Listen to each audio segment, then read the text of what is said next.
Every once in a while, I come across a golden visa program or a citizenship by investment program that has some murky goings on, where someone's charging way too high of commissions on real estate, or there's something hidden in the deal.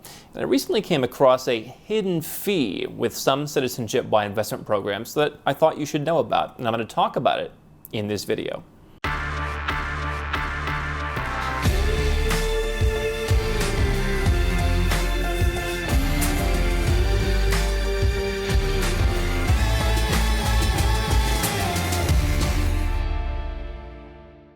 Hey guys, I'm Andrew Henderson, and if you'd like to learn how Nomad Capitalist helps 7- and 8-figure entrepreneurs and investors get their second passport, legally reduce their taxes, and go where they're treated best, go to nomadcapitalist.com and learn more.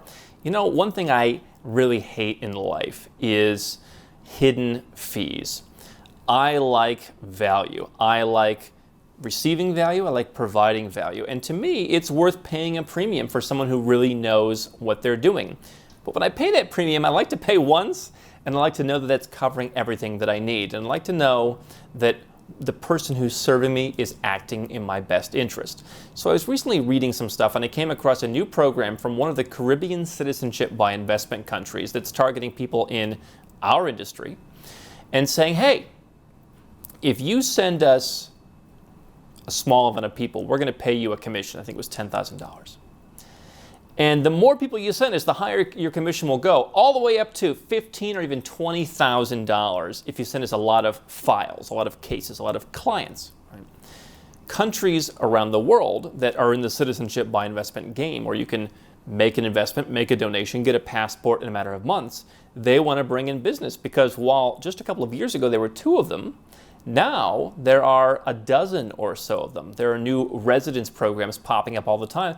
There's a lot of competition.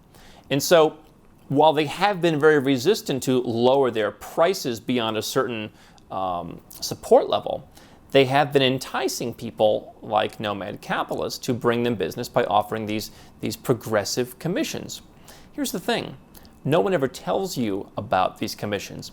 Imagine you went to your financial advisor, and your financial advisor could sell you any number of different mutual funds, but one of them paid a higher commission, or one of them sent him on more vacations or nicer vacations. You know, what if you went to your doctor and he had the choice to prescribe 2 drugs, one of which invited him to a lavish steakhouse for dinners? You know, you wouldn't like that. You'd want to know, hey, you'd want to know about that conflict of interest, and yet it's not talked about in the citizenship industry.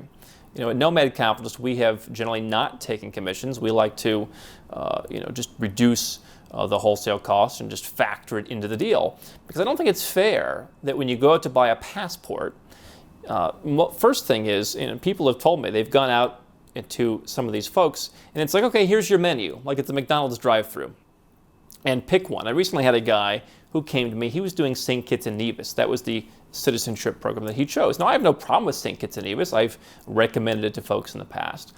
But it wasn't just a matter of, hey, which palm trees do you like better? Pick one from the cardboard sheet. And so I asked him, I said, just out of curiosity, why did you choose that program? He said, I don't know. They just told me to point to one, like literally. And I said, okay, well, what are your objectives? And we walked through his objectives, and it turns out he just wanted a basic Plan B second passport, didn't really need any kind of particular visa-free travel. There was nothing in particular he wanted. He just wanted a passport and felt it was a good thing to have. And I said, well, why don't we do one of these over here and save you $50,000? He's like, yeah, I don't know. Why don't we? And so we ended up aborting the process that he was going through with St. Kitts and Nevis and switching over, and saved him $50,000. Now, I don't know what the folks who recommended that to him were thinking or what they were doing. What I do know is I think some of the decisions people are making when they recommend stuff comes down to what commission are they getting. Now, I grew up selling stuff. I was knocking on people's doors at 8 and 9 years old. I made a magazine that I was selling. I was selling candies and chocolates and cakes and everything you can imagine for school, all the way up and through high school. Hey, buy these cheesecakes for our choir trip. I loved that stuff, going and knocking on doors. I have no problem with salesmanship. But I think it's important that if you're going to be investing, a 6 or even 7-figure sum in an investment to get another passport or to get a residence permit somewhere, you know what the costs are. If you go back almost a decade, in the early days of Portugal's Golden Visa program, the government had to come in and crack down because some of the real estate agents were working with Chinese immigration firms, and they were splitting commissions on real estate of up to 40%. Now imagine you go and you invest the 500,000 euros that at the time was the main option for getting this Portugal Golden Visa. And imagine that you were only buying 300,000 euros in real estate, and the other 200,000 euros was being split by a broker and by your immigration agent. Similar things happened in Turkey, probably still are. But when the program in Turkey came out at the previous much higher level of $1 million investment, some of the brokers I work with said we literally have people who've called us who bought $1 million in real estate at the glitzy, glamorous apartment building, and we're going to sell it for them for 300 grand. Where do you think the rest of the money went? And so I want you to be aware of the fact that this is out there. What my frustration with the offshore business is in general is there's way too much commoditization.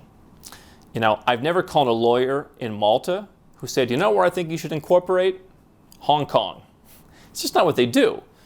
And the frustration that I've seen from folks is, again, that kind of fast food signboard of pick which country that you want. Some of the citizenship by investment programs are very similar. Sometimes I think people overpay for programs where I've got a lot of Americans who come and say, I want to get a second passport. Maybe they even want to give up their U.S. passport. Very rarely am I sending them to one of the most expensive programs in Europe. Often we're doing one of the cheaper programs. And so some of them are different, some of them are not different. There's lots of different factors that you want to go into. And if you're trying to get a second passport and no one's asking you what your why is, if they're not asking you, what countries it's important for you to visit, if they're not asking you, what's the end game here? What is the goal? Why are we doing this? This is a lot of money we're talking about. Then you should question, is this person being paid a commission they're not talking about? I really believe that what the offshore world needs is more personalization, more bespoke service, less of pick one from the menu.